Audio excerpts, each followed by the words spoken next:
Didn't even make breakfast because all my stuff has spoiled. So I asked her, I said, ma'am, what can you do about this situation? What about you, Bert? Tanzania men are known to be good lovers. Get on this. I'm just letting y'all know what they're saying. That's what they're saying. The chicken, like, why did you have to go and buy the chicken right now? Like, no, like, I went out.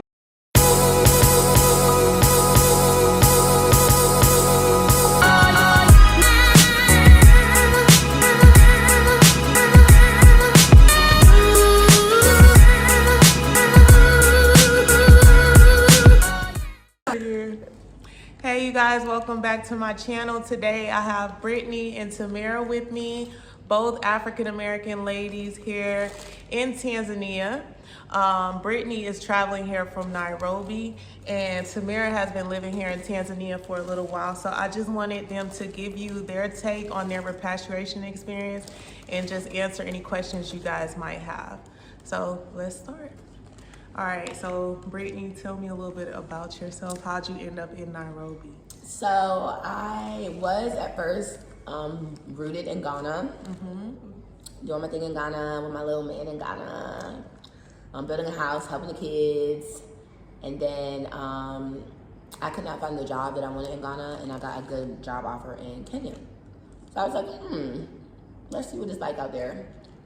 I went to Kenya and ended up like loving Kenya way more than I've ever loved Ghana. Okay. So now we lit. All right. Yeah.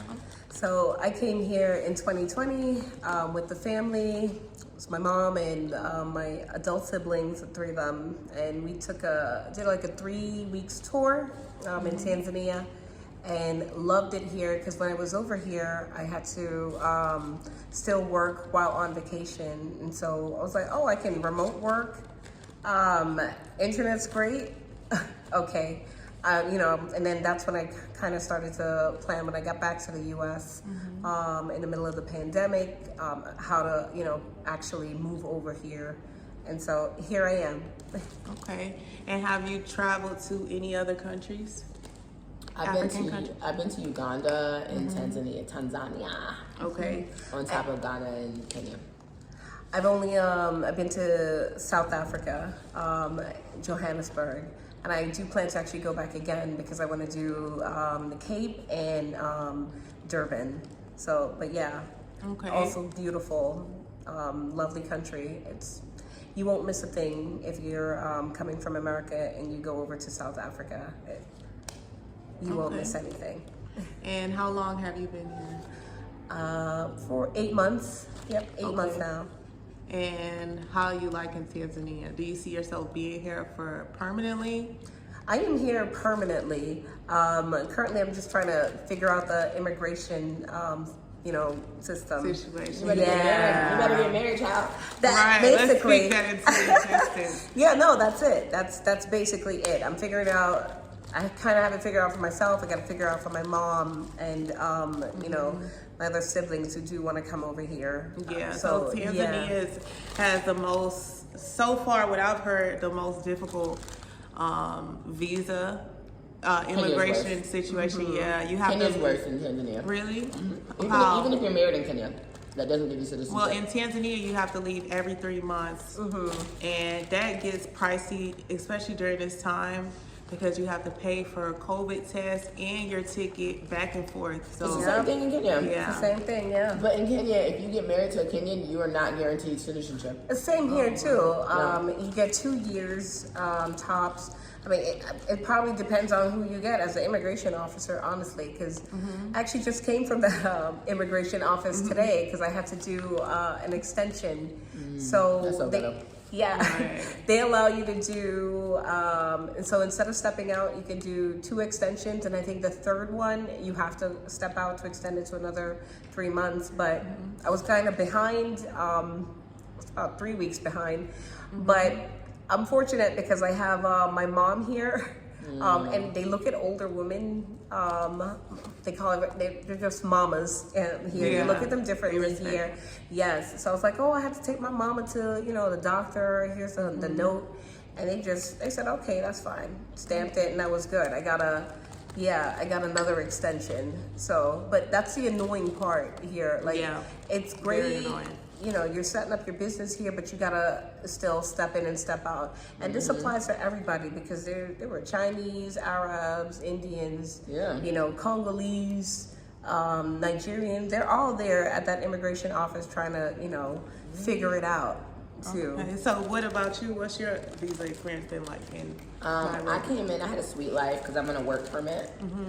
But my job canceled it, but Kenyan immigration don't care. As long as they can see it, we believe it. So that's fortunate. So I'm living a sweet life. Right. I'm not on a tourist visa, yeah. So what about people with tourist visas? What do they just... In Kenya, they step in and out. They'll come to Tanzania, go to Uganda real quick, turn around, or you find a plug. Okay, and do you see yourself living in Kenya permanently, or where you see yourself going next? I'm a woman of Africa, so I don't know. The same way that I thought Accra was it for me. Oh my God, I love it. And then I went to Nairobi, and I was like, man, screw Accra. I could go somewhere and be like, man, screw Nairobi. Yeah, I'm kind of glad that the situation happened at Ghana for me, because it gave me the chance to like reevaluate and say, wait, is Ghana really for me? Being where I am now in my life, because when I traveled to Ghana in 2018, I was not a mother. You know, I was living my best life, and I was socializing and partying a lot more. And now my lifestyle has changed, so I feel like where I am currently is good for families, single mothers, you know. Yeah, it's all about assessing, and exactly, it depends on where you are in your life, because right now Nairobi could really be it for me, and then say I level up or do something, I need more business connections, I may need to go to Cape Town. Right. Who knows? Yeah, I feel like more Black people need to travel and learn financial literacy and how to attain remote work or work in that country. You know, you do remote work. I do, yep. So virtual assistant, right? So before I got here, I kind of just planned everything out. So I'm a planner. In general, I don't go anywhere unless like I have a plan B, a C, and a D, and I currently have all of that. Yeah, so, you're very different than me. Yeah, if shit hits the fan here, you know, and let's say, you know, I lose one, you know, I lose a gig, something happens with one of you know, the business that I'm running, it doesn't matter, you know, I can bounce right back because I have another job that will cover expense, and I can start something else again. So how did you get into a virtual assistant, and what other remote work do you do? So it's strictly virtual assistant. So I got into it because I used to work for the state back in Massachusetts, and you know, I started there as an admin, and then I, you know, slowly developed some skills and became a data analyst.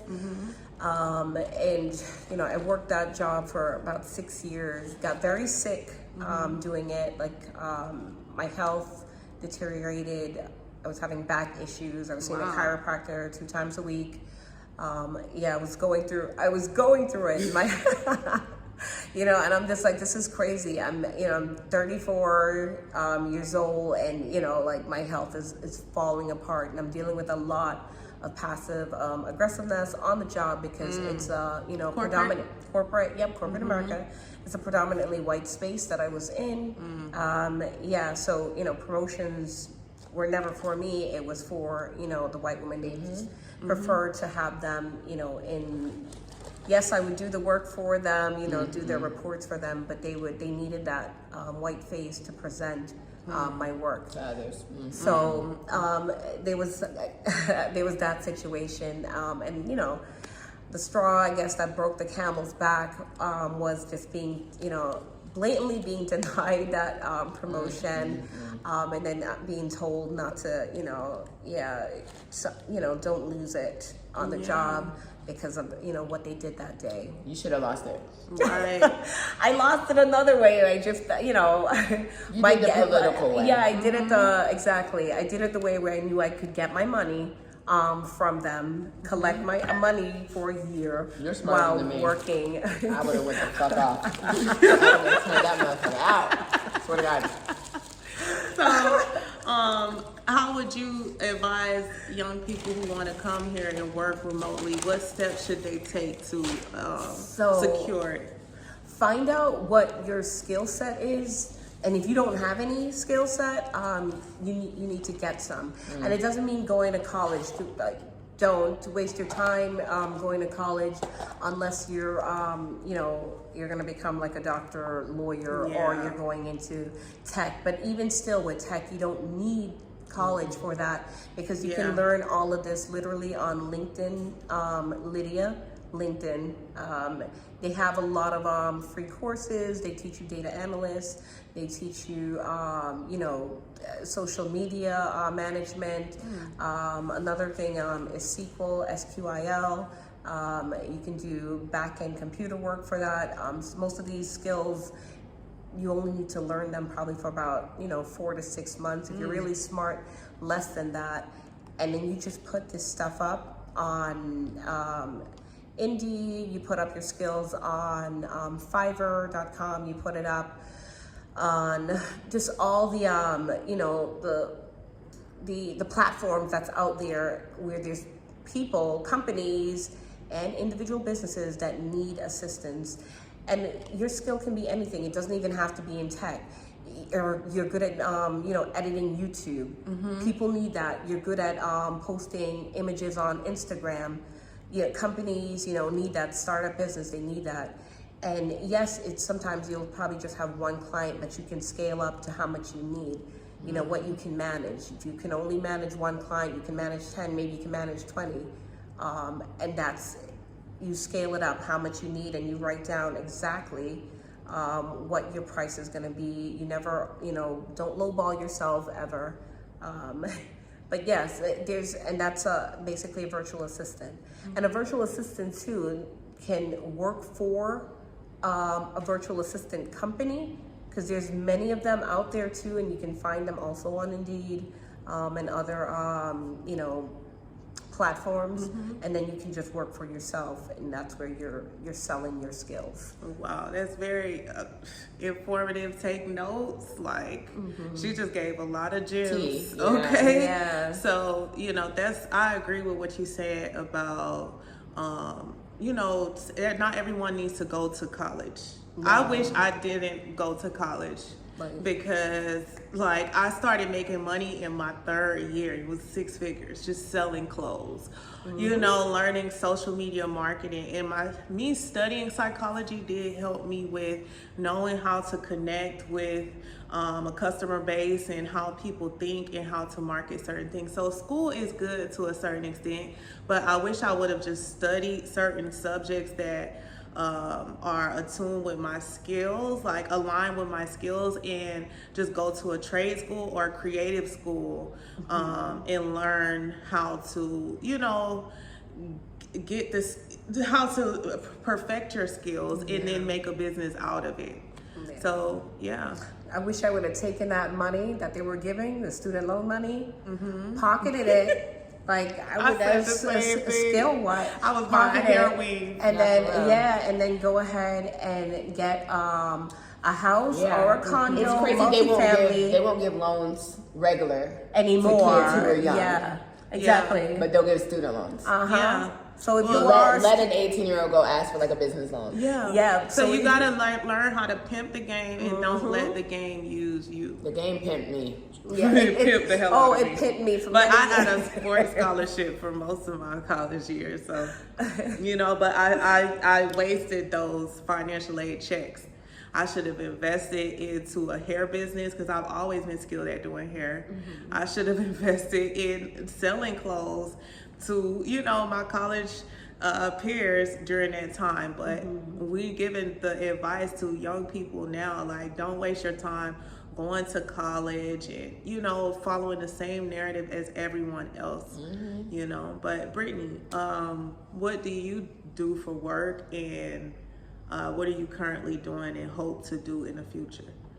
I'm an international school teacher, which does not really mix with YouTube. So I got fired, and now I'm currently suing. I'm in the middle of a legal battle, so I wouldn't really take career advice from me. Yes.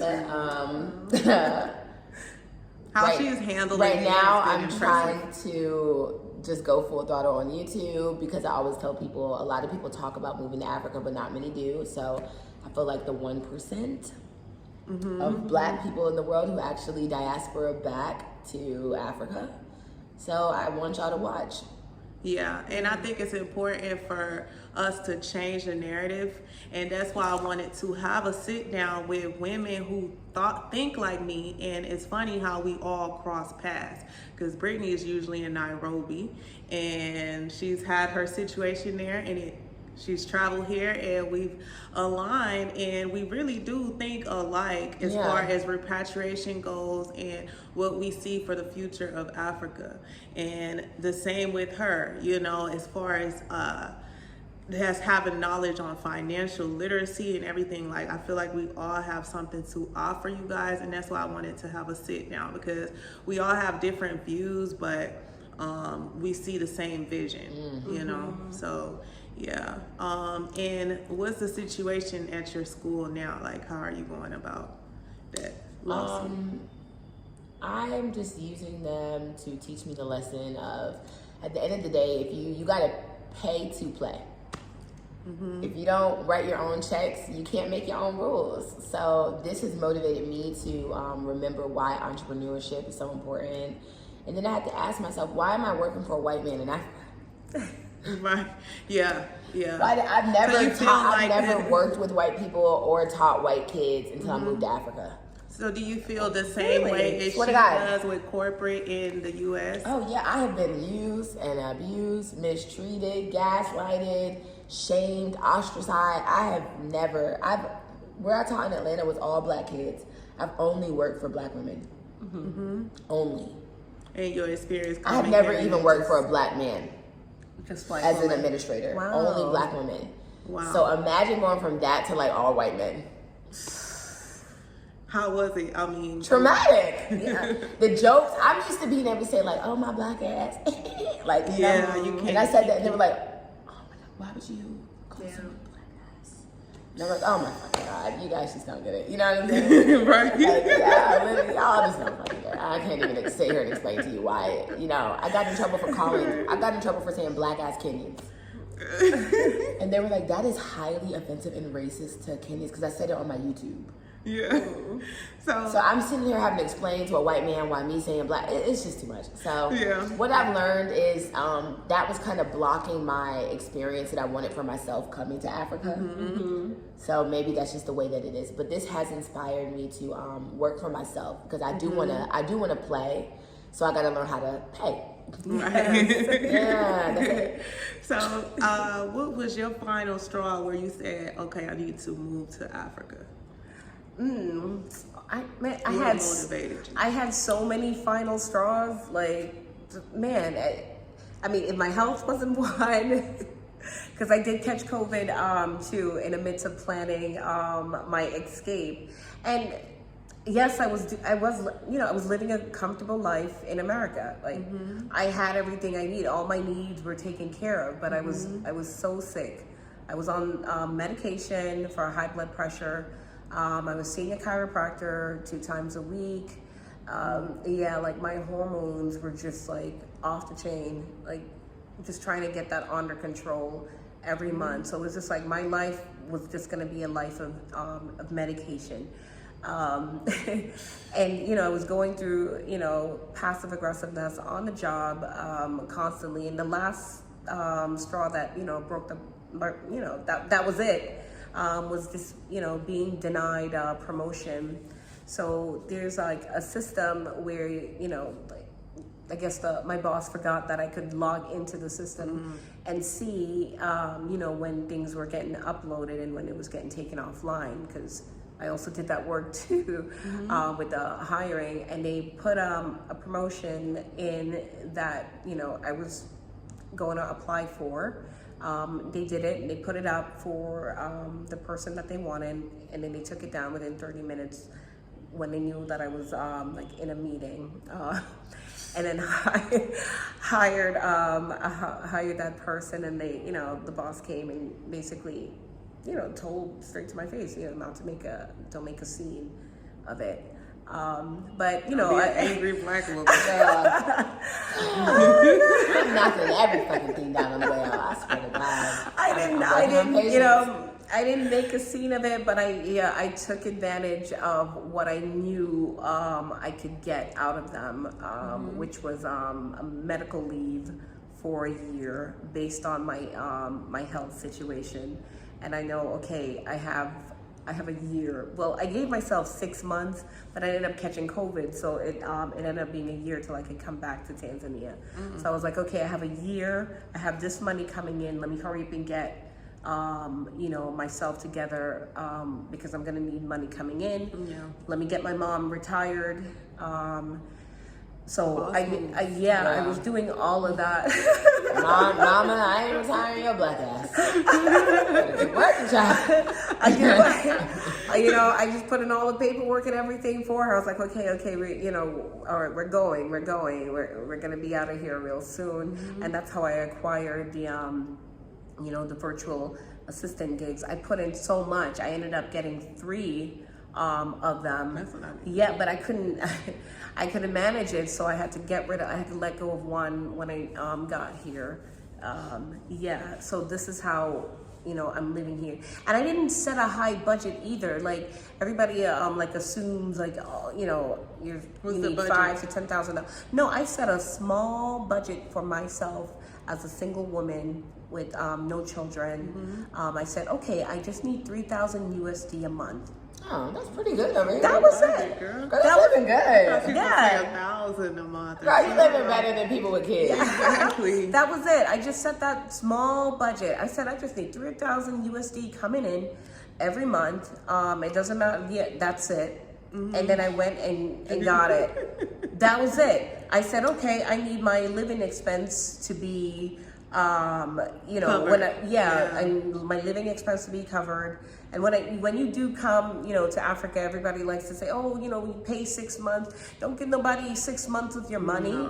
No, just give them 3 months. If they negotiate with them, be like, hey, 3 months, especially because you got to be stepping in and out. You never too sure. Give them 3 months. Right. Of rent. You never know where you really want to settle. You never know. And that's why I'm glad that I got 12 Airbnbs, to move around in different areas and see where I really like to be. Exactly. Because where you may think you want to be when you first arrive, things may change, But Brittany, what pulled you to move to Africa and sell your house? I was just over it. Like, I'm not an average person, so conventional lifestyles are not for me. And I had just I'm a person who loves to check boxes, so I'm like, I had my son young. Everyone's like, you're not going to graduate college. So I made sure I graduated from the best college, Howard University.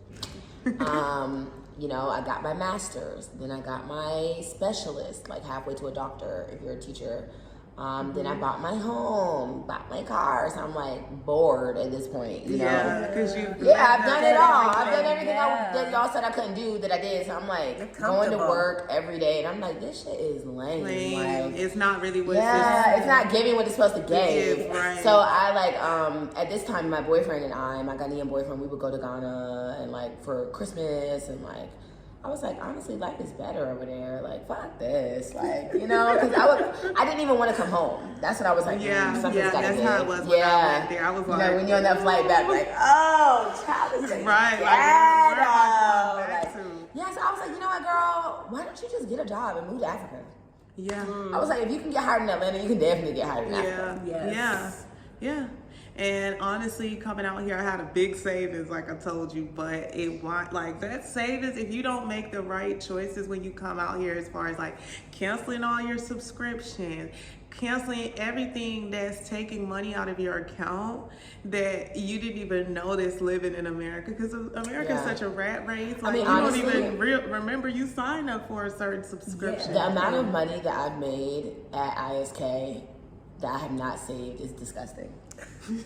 It's disgusting. Honestly. So she's the planner, she's a spender, and I just take risks. We all take risks. But you can come over here and live like an expat. It can be very expensive or very cheap. It depends on your mind. So I never have lived like a local. I'm right now, I'm halfway local expat. I'm transitioning down to living like a local. because of my budget issues. But I came over here like going out to eat $100 a night. Me and Kobe, like, you know, doing this because it's nice in Nairobi. You know, Movenpick, Skytop view. Oh my God, look at me! Like, you know, the money, the expensive places are there to eat at if you want to. Yes. Yeah. Buying things. Oh, Listerine, $10. No biggie. Like, you know what I'm saying? Yeah, because you got it. So now, when I came over here, I intended to save.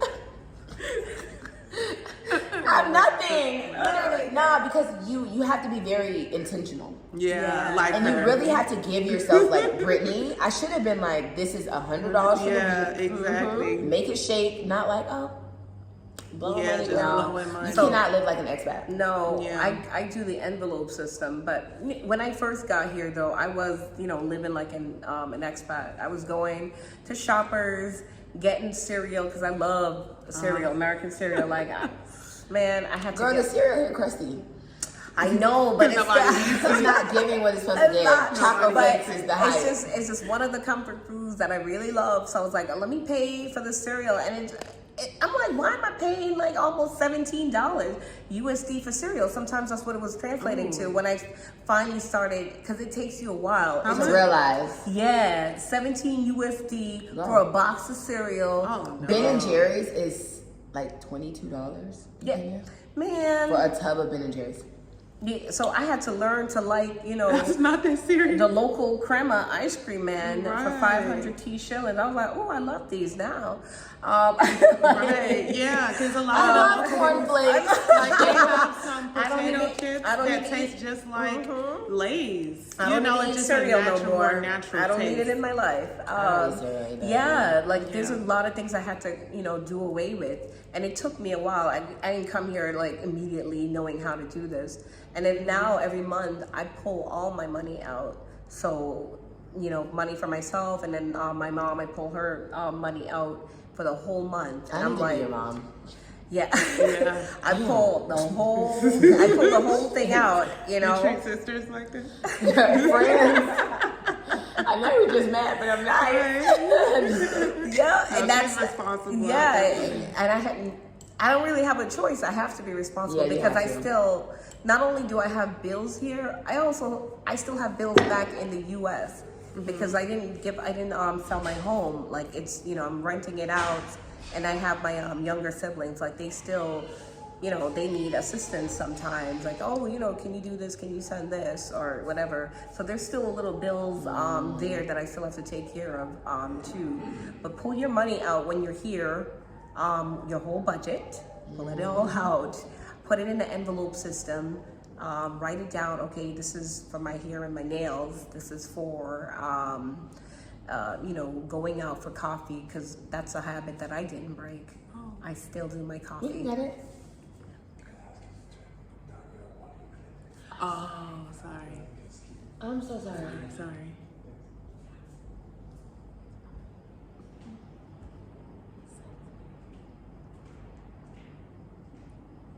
Maybe just a little more quiet. Okay. Let me wait till you go in the room.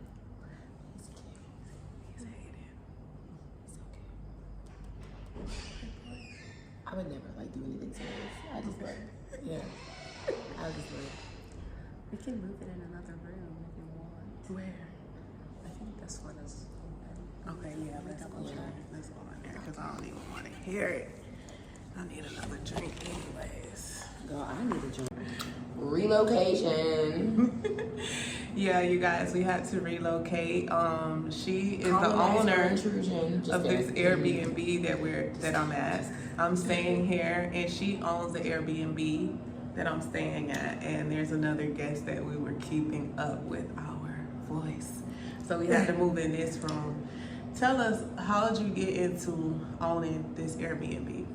Okay, so, you know, I already own a home in the U.S. So when I came over here, I was just like, it's what I know, right? I don't know anything else, but I know, you know, I have a tenant. They're gonna give me money every month, and I'm all set.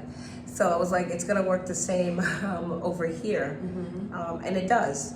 So, but it was easier for me to do it. I'm not gonna lie, because I have a Tanzanian boyfriend here, and just having him here makes things so much easier to kind of, because he knows places, like even finding this place, because I wouldn't have been able to do it. And now negotiating certain prices, because here in Tanzania, or maybe it's all throughout Africa, you know, you're gonna have your Mzungu prices, and they do look at us as Mzungu. Right. Mzungus. That's white people. Yeah, white, exactly. So they're gonna look at you as a Mzungu. So they're gonna give you the Mzungu price, and then you're gonna get a local price. And because I'm with, you know, a local, he gets local prices for everything. So it makes it easier, and he, you know, he gets tips finding like the, you know, the best places, new The plug. right. Yes, right. And so once, you know, that's a go, you just start negotiating. You're very open. You just let them know, hey, I'm using it for Airbnb. Never lie. You know, when you're renting these places, you just be straight up. Because you don't want any issues after all. And then you get that signed within the lease, within the contract. Some places will ask for like a deposit, you know, just in case for damages. Yeah. And what I usually do, I negotiate for 3 months. Because most people don't have 6 months to just throw down cash like that. And everybody assumes that here, because most people here in TZ and throughout Africa, they're paying a year's rent in advance, or, you know, whatever living expense. I'm not, no. That's what is so funny to me. People think Africans are broke, Americans are the broke ones. Ask an American to give 6 months of rent. Right. Yeah. Everybody gonna be on the street. Right. People cars paid for. So that's what really perplexes me. Because Yeah. it's like Africans really have better spending and saving habits. Yeah. Because everything is paid for. Even your house is paid for. Tell an American they can't get a house home. If you see a Who's gonna own the nice house? car, more than likely they paid in always. Not They more than paid Always. in full. Always. They paid Always. in full. Yeah. Exactly. Versus in America, I mean, that nigga could live in his mama's basement. And the cars I've seen here, I mean, there's people just driving around in $500,000 vehicles like it's nothing. And to pay, that means they paid for the price of the vehicle, and they paid double for the export tax. So it's just like, okay, you paid $1 million and you're driving this vehicle. I saw a Lambo truck in Kampala on the side of the road eating grilled corn. I was like, damn. Yeah. That's my type, girl. Humble. So, do you see yourself having businesses in? Yeah, I'm working. My goal is to open a soul food restaurant in Nairobi. Oh, that'll be Ooh, dope. nice. Definitely, because they Yes. need more food Yeah, We selection. need one here yes, too, yes, that's my please. goal. So pray for this lawsuit, child. I'm opening it right next to the school. Stop! I ain't ready to work, y'all. Right. Nah, but that's my goal. To introduce that, because there is no. But you know, I sent a soul food plate to one of my followers, and it was the funniest thing. I voted it to his house, and he's like, "Potato salad, like, is it potato or salad?" Like, he didn't. I had to really break down to him what potato salad is. So there's certain things that I would have to go through and test and see what would be receptive to Africans, because not everything we eat, like, there's no point in me wasting my time. Or like things like cheese, macaroni and cheese is actually very expensive out here to make, because So expensive. cheese is very Cheese is expensive. very So I would need to expensive. like think about if it's even worth the cost. Because the yearning we have for mac and cheese, they may not be as receptive. So I may need to switch it up for like collard greens or like popping johns, like, you know what I'm saying, something a little hush puppies. That's why I said I wanted to open a beef patty truck. You know, not even just beef, because everybody doesn't eat beef, Yeah. but veggie patties, chicken Patties are very patties. close to samosas, so I'm sure if Yeah, they they love will samosas. love it. Yeah, if they love samosas, they'll love patties. Yeah, they'll love it in a hair salon eventually. But you know what? Tanzanians love Instagram. Really? Tanzania, this is a beauty-based country, and that's something that I have seen compared to Nairobi. Like, Nairobi is online, trust me, but Tanzanians are so, like, showy, like, when you want to be sexy, like, girls. So I feel like anything that's Instagrammable, and that's even why I would make my restaurant super, super Instagrammable, because that's what Africans love. People that even do Flexing. like, if you do like microblading or eyelashes, it's a good business to start here. A great Because business. it's not many that I've I've seen. never seen this many perfume stores. It's too many. That's a problem that I think most of Africa has. Or that you just want to smell good? I'm confused. Like it's like everybody's selling the same. They thing copy on each the other. same But no, it's in street. Tanzania though. Okay. It's in Tanzania. I've never in Accra or Nairobi or Uganda. I've never seen this many perfume stores. Yeah. But people do purchase it though because Which goes there's into a need. But that's what I'm saying. That goes into like this ultra femininity of Tanzanian women here. I think to Yes. like to clickbait, to And be getting the- their nails done. Yeah, I think there's a big emphasis on beauty here for Yeah. women versus Nairobi or Kenya is more work. Yeah. Like Yeah. they Work be oriented. working. Yeah, not like.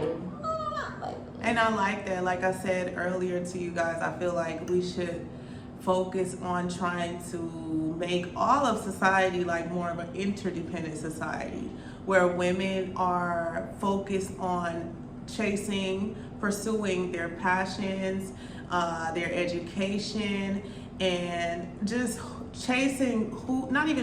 figuring out who they are and peeling those layers back before getting into a serious relationship and becoming a wife. I think it's easier to say than apply here because of the way the culture is too. Yeah. So like my one of my really close friends, Ida, is Kenyan.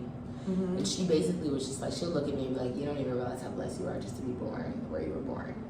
And like, she's so smart, so calm, so like everything, but it's the cards, the way the cards are laid out that kind of make them have to depend on men. Yeah. You know what I'm saying? Like, you could be the best of the best, go to the best school. Like, she has a great degree and she just could not get a job.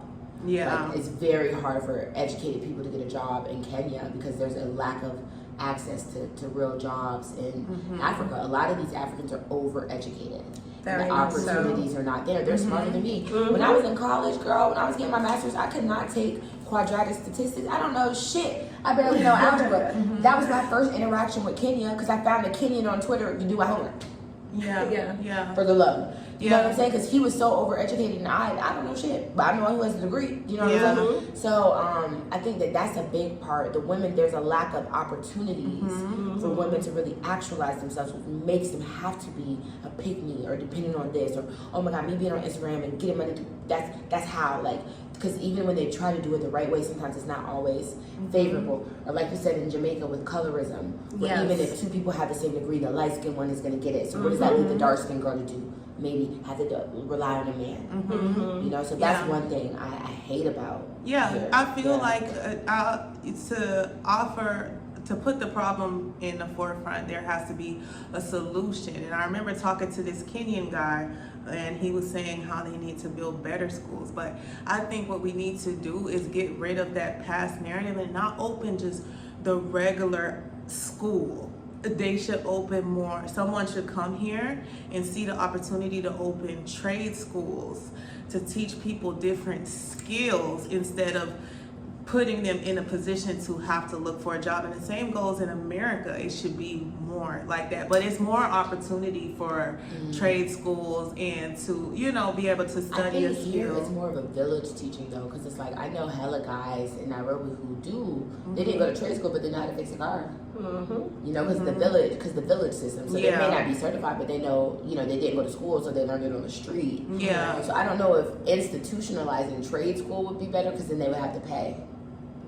What I see that's needed here, like in just the short time that I've been here, and then some of the things that I've needed, because I do have, you know, like the Airbnb, but I also have like a hostel that I'm setting up, and when I needed furniture and stuff made, like just how long certain things took trying to get stuff done, and I'm like, they need factories here, like. Yes, it's great and all, you know, buying some furniture off the side of the road, but sometimes I need 10 tables, I need There's 20 chairs. Yeah. They really need it. Like, I was just like, oh my God, please, where's IKEA? But that's needed here. Girl, I'll take Craigslist at this point. Right. But it's definitely what we're saying is the same thing. They need more opportunity. So even if it's not trade schools, just different people coming out here and giving them more opportunity. I can also say there's a lack of customer service.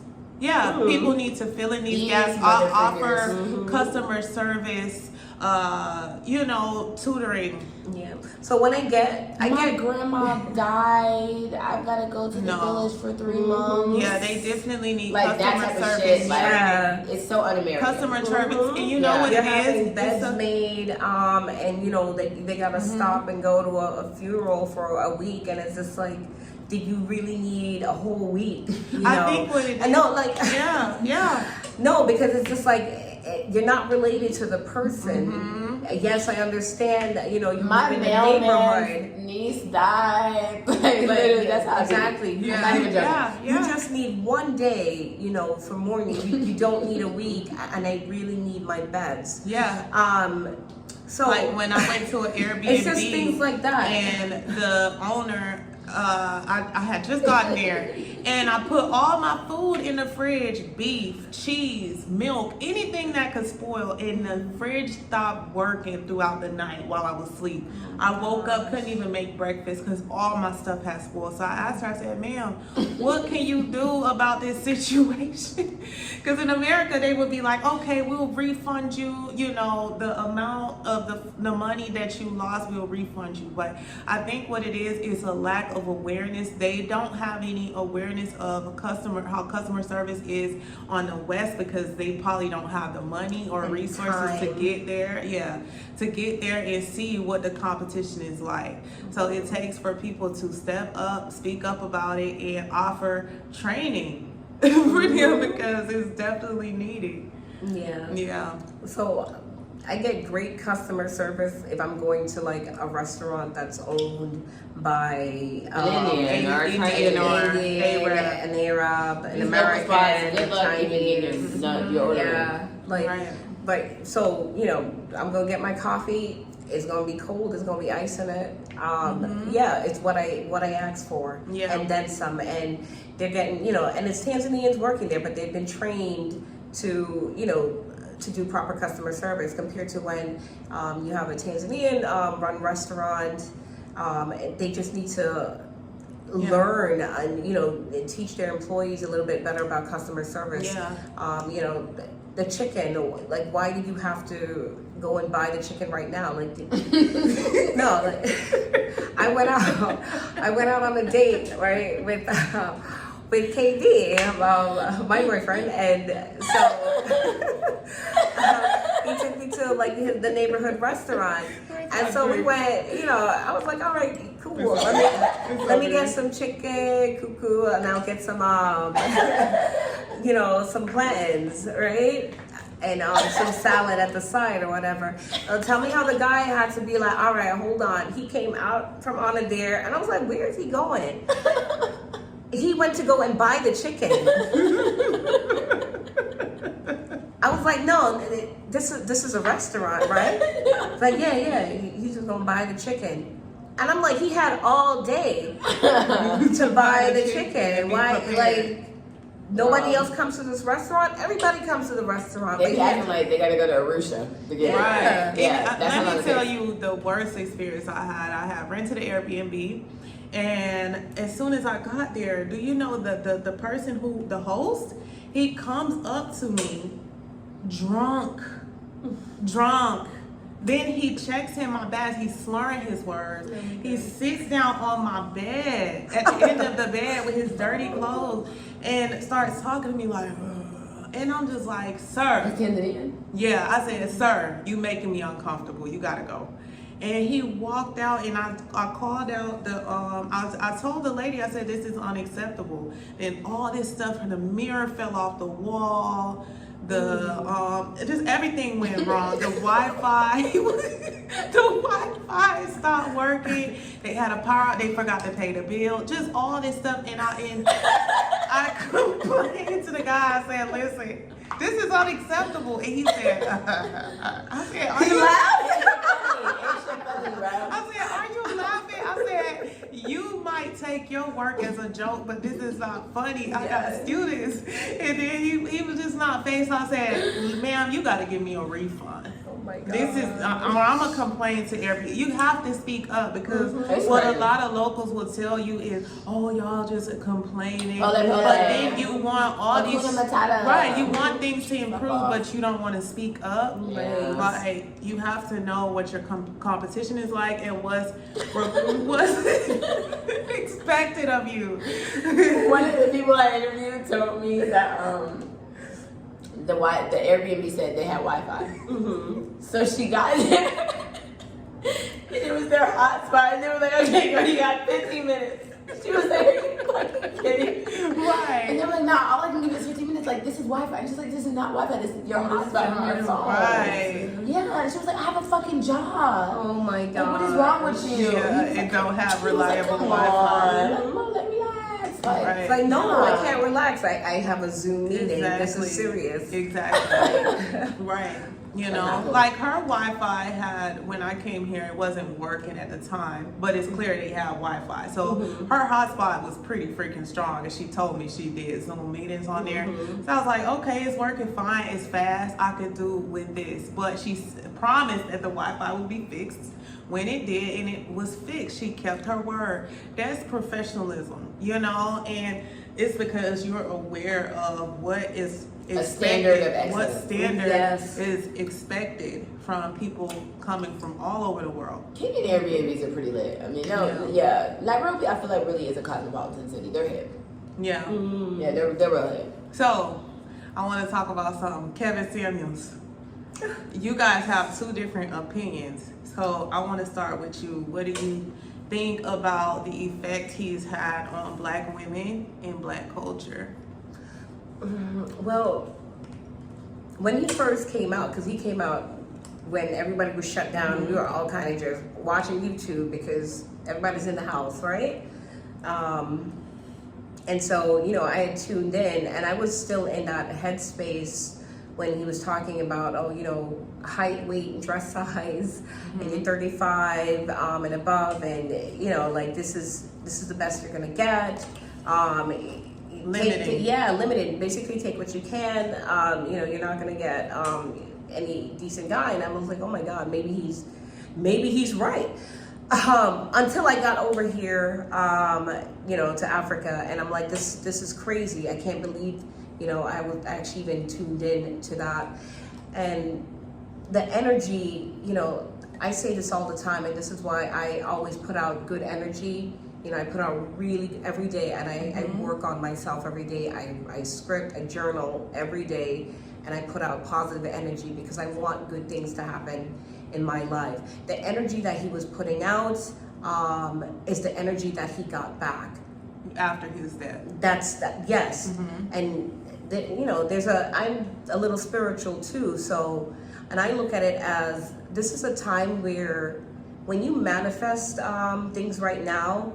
And sometimes it's just a thought in your head, and if it's a negative thought, it's instantly like that things are going to happen. Whatever you say to me bounces off me and back to you. What's that quote?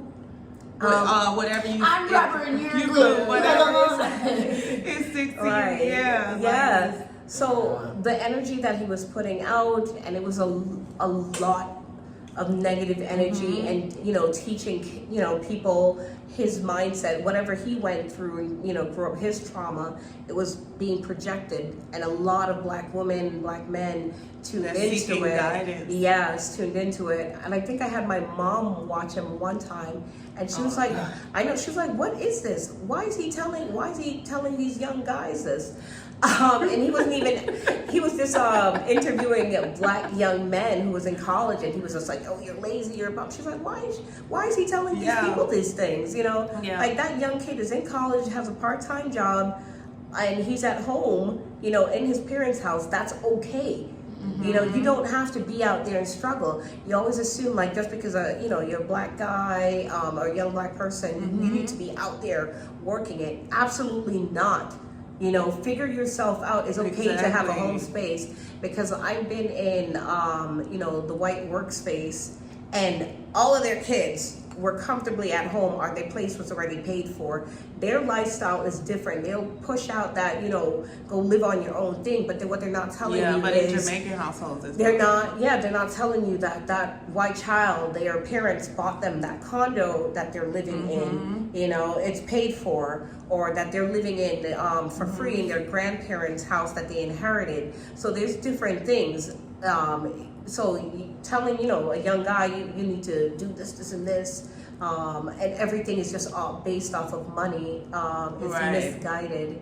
And, it's terrible that, he passed and all, but the energy, you can't put out energy and telling people that they're going to die alone because they're a certain age or they're not a certain size.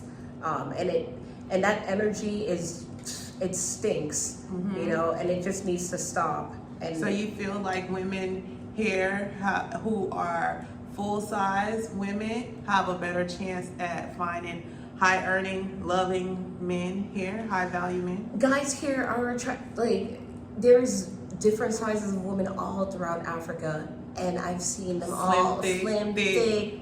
Exactly, and they're comfortable. Their men take care of them. It doesn't matter. They're not. It's just different. The mind, and if I was to tell KB this, he'd be like, "What the?" He wouldn't even understand the mindset. Like, yes, there was some good points to what he was saying. Obviously, take care of yourself.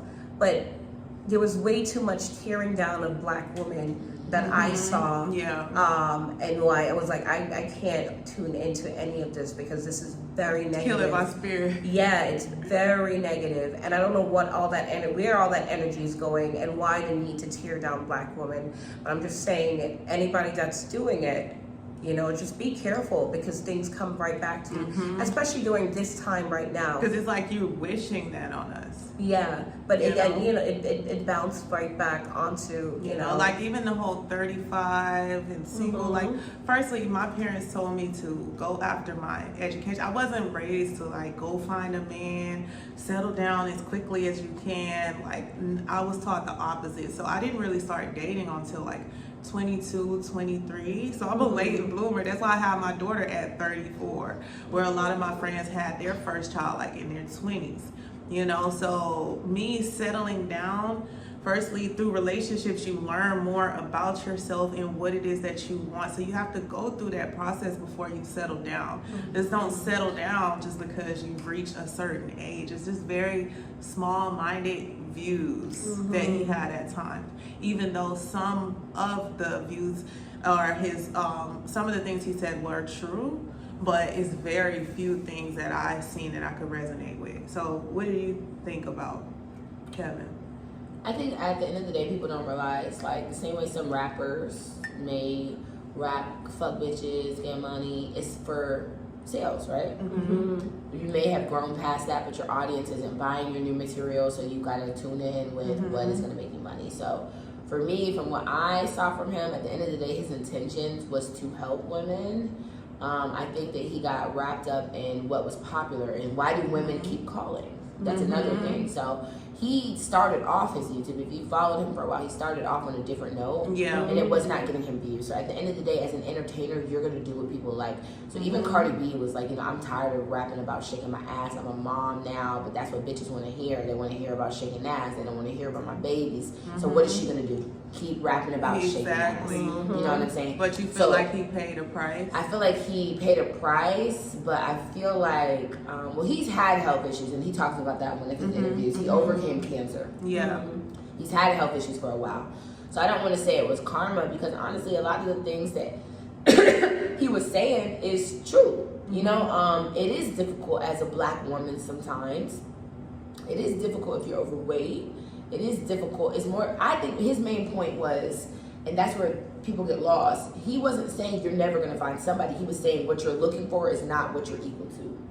you're aiming maybe too high with this high value. I don't buy into the high value, low value, because I think soulmates are soulmates at the end of the day.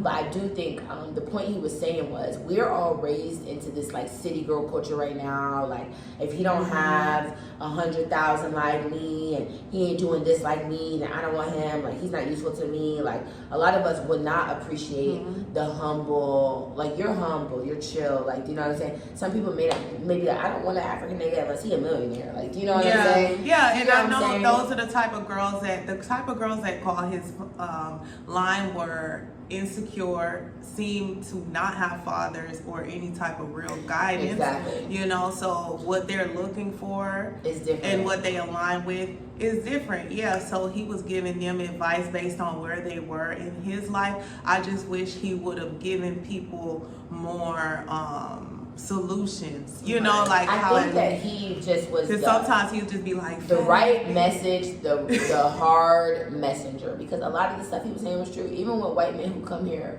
for girls, one of the girls was like, you're so pretty, but like white men, European men probably wouldn't like want you so quick here because you're not thin, which is true. They don't want ass, you know what I'm saying? Versus a lot of niggas from Atlanta will look at these skinny girls and be like, girls, you know what I'm saying? Well, if you're it's where you are, right? Yeah. If you're small-minded, basically, and you have a small-minded view on what you want, and it really doesn't align with you, yeah, he is giving you the right advice from what you want. But I don't think what he was preaching was high value. It's just high-earning men and gold digging women. If this is what you want. Listen to what he was saying. He was also saying you gotta appreciate these regular black guys, and that's a big part of the message that people miss. Yeah, he was praising the regular plumber, the guy who sits home and plays video games, the guy who may just make enough.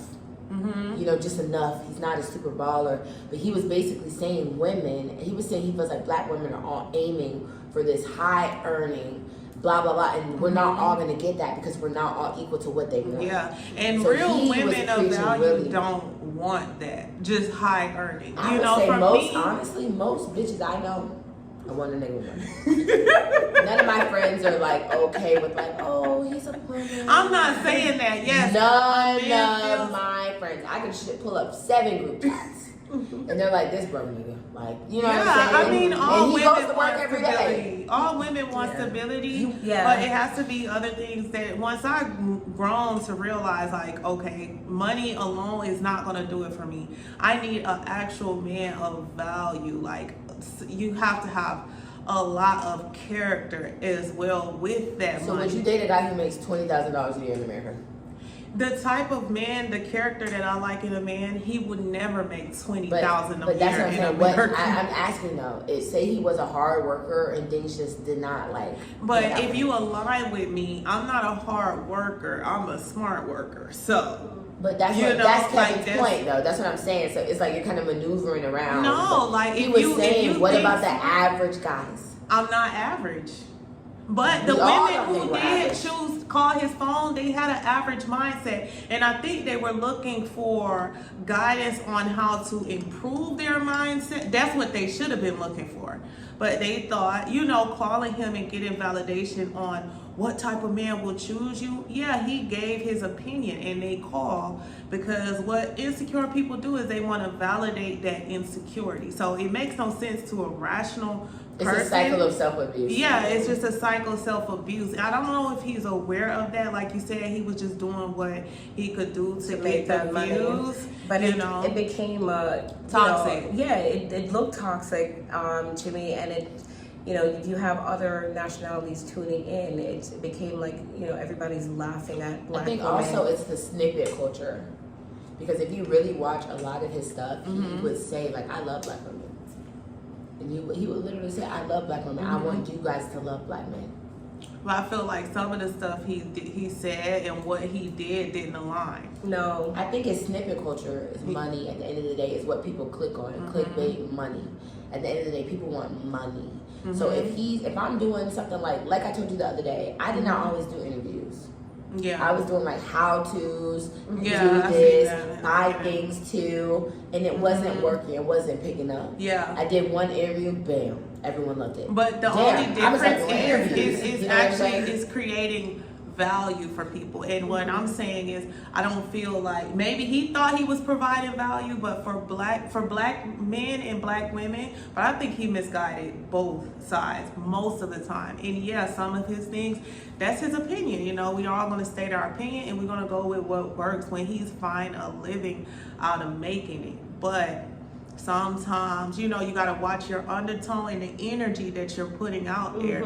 If it's negative or positive, and if it's actually adding value to people's lives. Because I don't think his death is a karma. We can't say that God is to judge, you know. But I think all the backlash he's facing is after his death is his karma based on the backlash that he put out during his life. I think there's rappers who have done more damage to definitely. No, Even R. Kelly, you know. Yeah, you know what I'm saying? So, rest in peace, Kevin Samuels. Yeah. I feel the purpose peace. behind you. You know what I'm saying? Some people may not like Dr. Umar and his message. Yeah. Everybody has a message, but at the end of the day, everybody on the internet to get money, get attention, to get fame. You know what I'm saying? So, he could have literally hated skinny bitches and loved the skinny, thick girls.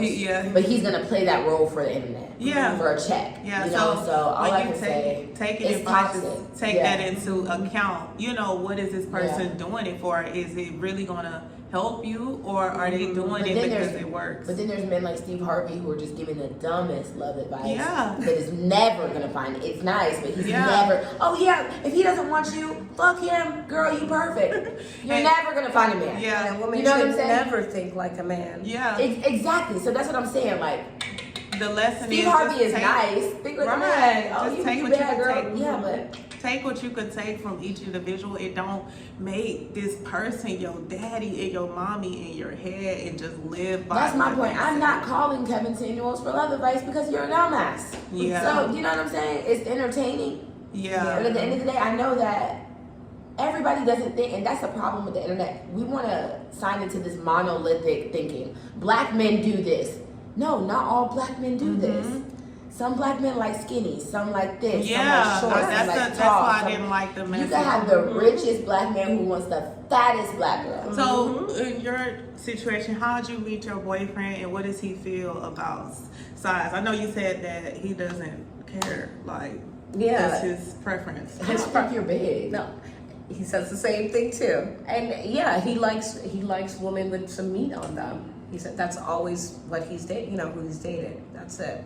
And he's comfortable with my size. And, you know, I'm not a skinny mini, but I'm not overly big. I'm just, you know, I'm an average size black woman. Right, in America. Really, in America, really, I am. And you in know? Africa, to be and honest. in Africa, right. exactly. You know where you at. You know? I went to Uganda and was like, God damn. That's what it is. Skinny, slim, thick. No, but it's there's all big over. girls here too. It's all Yes, over. I was gonna say their bodies are all over here. Exactly. There's no one set. So what about you, Britt? What's your dating life been like here? Girl, they be on it. In Nairobi or in Tanzania? Both. Shit. My YouTube, they be on it. I'm chilling. I'm happy with my body. I don't have body dysmorphia. I love. At the end of the day, look. I may not like your body, so I'm not gonna take it personal if you don't like. If I met a guy who's like, "Oh, you're too thick for me," I like my men a certain way too. So it is what it is. We all have a preference. You know what I'm saying? Like I always say, I don't date skinny men because they're too skinny. Even the man I'm dating right now is too skinny. I'd be like, damn, can you fucking eat shit? Like, fuck. Like it's bone. I feel like I'm hugging a twin. Like. I want to jump on it. Like, you know what I'm saying? Like, get with the fucking program. Damn. So, what's your preference? Dating in America? Dating in America? Or dating in Africa? Girl, even in America, I only dated Africans. I do not date African American men. I've dated one, and it was literally the most traumatic experience I've ever had in my life. We just don't align. I love African man traditions. I've always been a woman of the African diaspora. So what is it you like in the tradition? My first boyfriend was African. I like to see new things, learn new things, new cultures. I feel like they are raised with, and I hate to say this, less trauma. There's just like, I don't have time to deal with your daddy fucking issues. You know what I'm saying? A lot of African men don't really have severe daddy issues. Even daddy's a Rolling Stone, he's still there. Yeah. Yes. So it's like I'm not here to fix a nigga. Like they just seem to come with less issues. You know what I'm Yes. saying? More like grounded minded. I'm like low key very. I'm a Cancer queen, so I like a traditional like I do this, you do this. Like, I like that. So I'm not looking for a nigga who is a nigga. Like I'm looking for an African king, and that's why I don't get offended when people are like, oh, when black men are like, oh, I only date white women. Cool. I only date Right, Africans. that's You know your what I'm saying? So preference. it is what it is. Like, you know what I'm saying? So I don't know. What about you? Prior to that, I've only dated Jamaicans, and that was traumatic. Oh, bro, they're the worst. Yeah, it was. God. Haitian man or a Jamaican man? Jamaican. Yeah, And Haitians are the worst. it was just too much, and it's It's like too much. again the daddy issues, the mommy issues, the using of women. They just want a woman. They just looking for a nurse. Like, A nurse. yeah, you a nurse? That's good. Girl, my aunt used to Surrogate say, a nurse and a purse. Surrogate Yeah, mom. they want a nurse and your purse. That's it. Yeah, not serious for anything. Oh my God, I have so much stories. And Girl. my cousins, my How long age we got? going through. Wait, how long have we been? I don't Can even know I how long. tell my story? Yeah, go ahead. Tell These me. black niggas are just. And so this was my first time dating an African, and Oh wow! Really? yeah, Good for you. and man, I feel so secure. I feel ladylike. Like I don't have to like worry my head about anything too much. Even when I had to go to immigration today, he just came and picked us up and took care of everything, and ate after, and it was just like, okay, you all set? Yeah, I'm like, Even the moms are in a different headspace. Yeah, like. Right. I got don't a have to story. worry about anything too much. I come up with a business idea, and then he's okay. Let's talk about it, and then he'll run through it and see what he can do. I mean, honestly, even just to keep it real, if you're living in Africa, it's not advantageous to date a black nigga in Africa. Like my ex, who was an African American, came to visit me here, and there was just nothing he could do for me.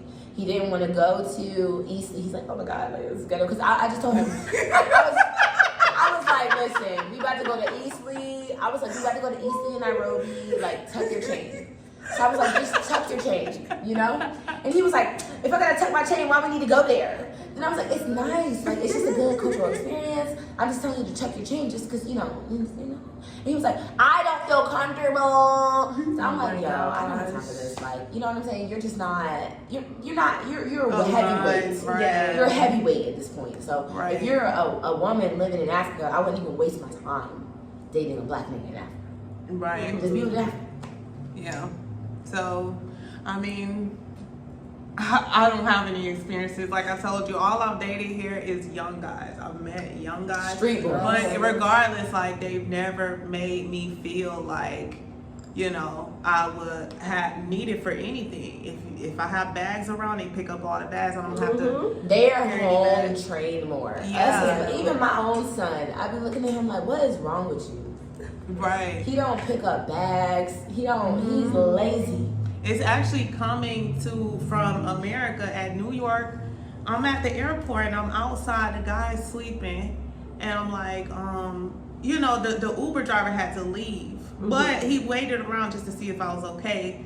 And he was an Arab, and then the black guy was right there. And I'm like, oh, no, he was working. He was sleeping. He wasn't really doing any real work. So I was like, can you maybe help me with, I was going to tip the guy. He was like, Wow. I said, oh, that's why I'm getting the hell out of this country They right don't now. have home training. None. Crazy. Like, why? They don't. Like, and then coming to Africa, it doesn't matter if you're like in America, I feel like it's more transactional. Like, you gotta give me something before I even show you What do you have? any type of respect or, Black men make you feel like you need to Chivalry. work for, you need to earn For a them spot. being a You man. like, nigga, get the. Because Exactly. they're the prize, right? Yeah, they think they're the prize. There we go.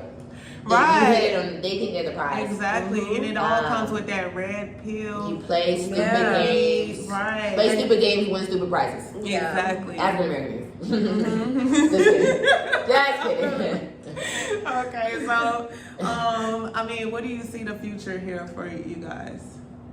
Well, I'm here and I don't plan to go back to the U.S. I'm comfortable. I got my man. Like, I'm good. I got my business going with him. I'm all set. Go back to what? You know, I go back and I already know 1 week in I gotta go see the doctor to go get on back on them high blood pressure would pills. you go back to You know what people say about America? Tanzania? No. You'll never go back to America? There's no need. I don't need any. No, I'm good. I'm good here. What about you, Bert? Tanzania men are known to be good lovers. I'm just letting y'all know what they're saying. That's what they say that Tanzanian men are kind of more dependent on females compared to Kenyans, but they're the best lovers in Africa. Well, there you have it, ladies. Jury turn. So would you go back to America? If I go back to America, it's because I got dragged back, or I was literally home. Even if I was homeless, I would go stay with my ex-black friends. So if y'all see me back in America, it's because shit is bad. Like the embassy flew me back. So, I mean, what does your family feel about you being here? They are very negative, but it is what it is. I'm living an unconventional life. I plan on getting my son out here and putting his black ass in Kenyan government school, and going up from there. So I don't. If you would have told me, I got hired for ISK in April. Like April of last year, like a year ago. And if you would have asked me 2 years ago, where were you? Where will you be? I had no clue I would be living in Africa. Me either. At all. Same here. You know what I'm saying? I thought it was not. So for me to be like, oh, I'll be here. I don't know. I'm not. I would never visit though. My thing, I told myself, I'm not spending tourist dollars on any colonizer's land, on any racist land. So I will not be like in Asia or nowhere else. If I'm not in America at my mama's house, I would be my black ass in Africa. So what advice would you give to young people or anyone who wants to come out here, move to Africa, and they feel discouraged based on the advice their family is giving them? You live once. Your family is not going to be in the grave with you. And they're going to love, if they're your real family, they'll love you regardless. Right. So I just, whatever. Yeah, my mom was getting on my nerves. My mom was tripping about me moving to Atlanta. When I said I was going to move to Atlanta, she's like, Brittany, I've been looking at like Robert airports. Yeah, that's how my dad was. Have you heard of Zone 6? My dad was like, when I went to a college, scouted me in New York, wanted to give me a scholarship. And he was like, you know this is just a vacation. Wow. And the guy flew me out there, bought a hotel, had me try out, do shadow work, shadow one of the other players through her class. And they were paying for my school, and he was like, this is just a vacation. Girl, sometimes your family be your biggest haters. Right. They be your exactly. biggest LA, the same thing. Don't go to LA. But he did tell me to visit Africa, and if I move, save a certain amount. So he was positive about that. But the rest of my family, they are not supportive at all. Like they didn't. Me telling them, they never agreed. Like, yeah, girl, go. And my brother, he's just like, save more money. But that's what my family gets mad. They're gonna like, consistently tell you to keep saving more money. You said you was moving out there because it's cheaper, but you still broke. Yeah. Because you're gonna go. Because I'm living. Repatriation is not easy. It is not. It's not. There's a lot to it. It's not cheap. Because you're coming here, you gotta buy everything from scratch. Even if you come with $50,000, that's why I don't like saying like come with this. Don't tell anyone. Nope. Because you're gonna make certain mistakes. It's a whole new environment. You gotta learn through the mistakes. My parents didn't have it easy when they moved from Jamaica to America. I was literally gonna say I was broke and struggling when I moved to Atlanta. Right, exactly. So fuck it, dude. Like, you're just gonna face challenges as part of life. Right. So what would your advice be to people who are discouraged by family, friends? Ignore them. Just completely ignore them. And like if they're not, there for you in life, are they gonna bail you out? Are they gonna pay, your bills always in America? No. Like just ignore them. Figure out what you need to do. Like what's best for you. Like that's my advice. Do what you want to do. Exactly. And you really do only have like one life, and you can't have it in like this one reality. Like, Yeah. and I always thought my reality was just going to be, you know, working for the government, you know, and just dealing forever with passive aggressive people. And You being make it yeah, reality. like I assumed that to me was like, I was like, oh, okay, I guess this is me forever. But no, it's not. It doesn't have to be. It don't have to be like that. You don't And I have would to. also say be careful what you tell your family. Like, Right. even if it's bad, don't. Because then they go, see? Right. Don't, like, Just like a Yeah. relationship, right? Mm-hmm. shut up. But we're gonna close here, and I want to let them know how can they find you. Brittany in Africa across all platforms: Twitter, Instagram, YouTube. Brittany in Africa, BRITTNEY. Brittany like Spears. And how can they find your Airbnb? I'm gonna put the link So below. yeah, you can And- just put the link below. But I do not have a YouTube. I don't know, maybe I'll create one. Yeah, Yes. you should. Right, Yes. you should. You have a lot of information. But yes, I do have Airbnbs here. I have a hostel that I'm working on here. So it's for backpackers, really, or students who do want to come to Tanzania. And it's in Masaki, so it's in a great area. And they do want to come here, and they, you know, they're on a budget. I've always wanted So to it's- stay in a hostel. So I heard yeah. it's fun. Yeah. So Make yeah, sure you have a bar. absolutely. Yeah, that's what people like. So yes. Okay, so Thank you for there having you us. have it. Oh, thank you, ladies, for coming on my Thank you. show. Shoot.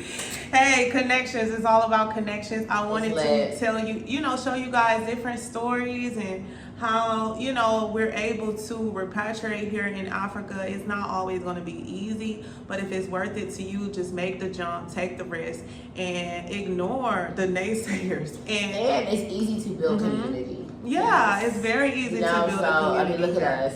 Right, you Ladies. know, and there's a lot more expats out here that don't have YouTubes, that's just, you know, laying low. So Yep, like you they know, are laying low. right. I just wanted to show You'll you find your guys, tribe. right, people who are, you know, in my tribe, and maybe one day you'll come out here and create your own. So that's it. All right, y'all. One love. Bye.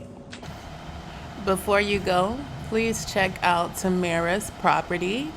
Her Airbnb link will be posted below. Thanks for watching. One love.